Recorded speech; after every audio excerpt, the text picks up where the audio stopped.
So today's theme is about what people do to relax and let loose. And perhaps I think I could tell you about many ways what one might do to get loose. I want to talk about being in the nature as a way to do it. And typically being in the nature is associated with getting calm, associated with relaxation, about getting into this state of being one with the nature and so on. But once in a while, you can encounter a situation that could send shivers down your spine and literally make your hair stand on end. And today I want to tell you about one such story that happened to me a couple of years ago.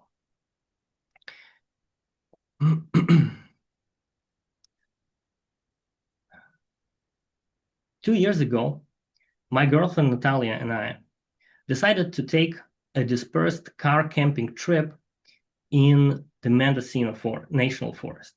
Now, for those of you who don't know, dispersed camping is you basically drive into the national forest, literally almost anywhere, and set up your camp. The thing is that you have to bring all your stuff with you because there's no fire ring, there's no table, and you have to figure out your restroom situation.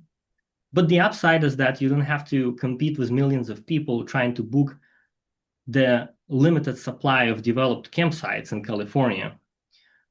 And you won't have any noisy neighbors. And you can get as noisy as you want because there's nobody else. And let me tell you, that's a perfect way to get loose if that's your goal. Now, we planned that trip for 3 days. And each day we were going to change the place.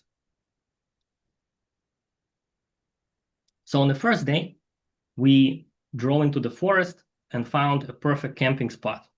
It was on a hill just above the clear lake. We found a nice wide opening in the trees and set up our camp. We cooked amazing dinner. Then we had a good sleep in our tent. The sky was clear with a lot of stars. So in the morning, we were breaking down our camp and cooking breakfast. And all of a sudden, I hear my girlfriend's voice. Anton, look, bear.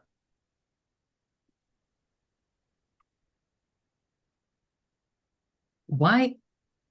The first question I asked myself, why her voice didn't have any fear? Well, it was because she was in the car and I wasn't. I was out there in the middle of a camp. So I raised my gaze, and sure enough, approximately at 1 o'clock, I see the mother effing bear casually strolling right towards me.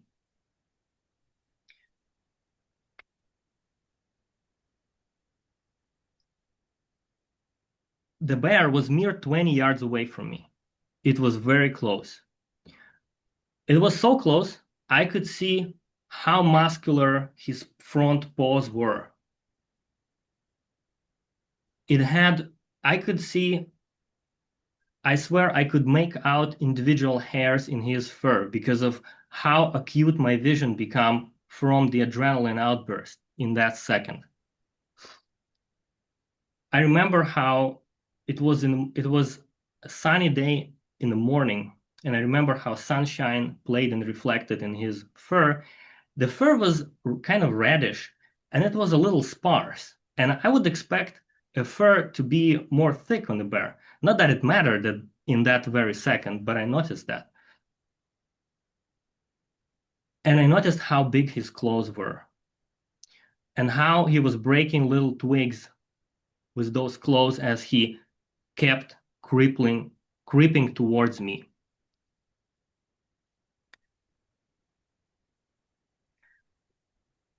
The first thing I thought about was the audacity.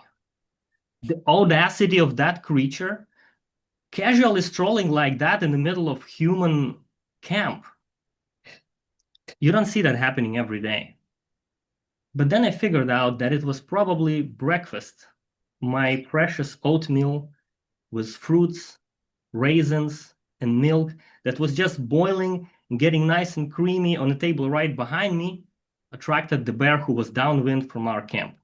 And as you may know, bears have incredible sense of smell, and he probably couldn't resist the urge of checking out what was the smell of this high and calorie dense human food.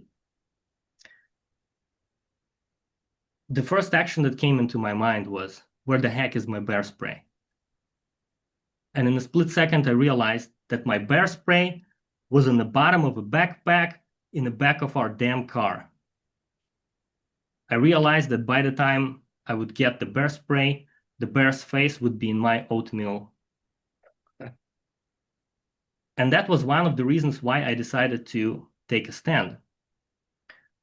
You see, the last thing you want to happen is the bear getting to your food. Because once you do that, then you will have put yourself in a situation where you potentially might be trying to take the food away from bear. And keep in mind, at that point, it's not your food anymore because he's got it. And that's when things may get really hairy, as they like to say in Britain.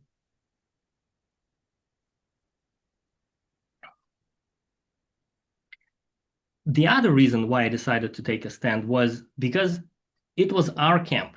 You see, it was my territory. And I was going to stand my ground. I wasn't going to give that bear a pass. Now, opposed to if I had met bear on trail, then most likely I would have given him the right of way.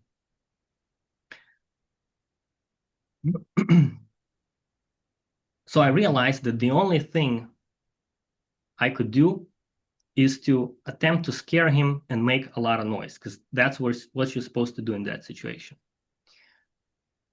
But I didn't have anything around me, no pots or pans to make a big bang. I realized the only thing I have was my voice. So I started shouting at the bear as loud as I could. Get the fuck out of here! Get away!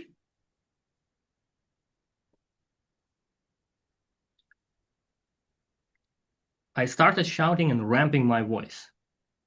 I instinctively took a step towards the bear to show that I meant business. And it took a few more moments of, again, ramping up my voice and adding a few more swear words and really channeling my inner animal to let him know that he was not welcome there. For him to start taking notice. And it was if my voice had created an invisible wall that was pushing on the bear, but he didn't want to turn around. So he deliberated for a second, and I could clearly see that the oatmeal was still on his mind, but his instinct was weighing pros and cons. And I had to keep the pressure on and keep yelling at him until I saw his side, and then he did complete about face and took off running to the forest.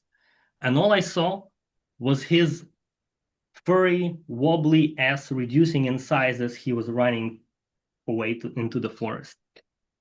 At that point, I gave a small pursuit, ran just a few yards, stomped and yelled, broke a few twigs, and shook my fists in the air to celebrate and cement my victory that I was able to scare this bear. Let me tell you, it was riveting.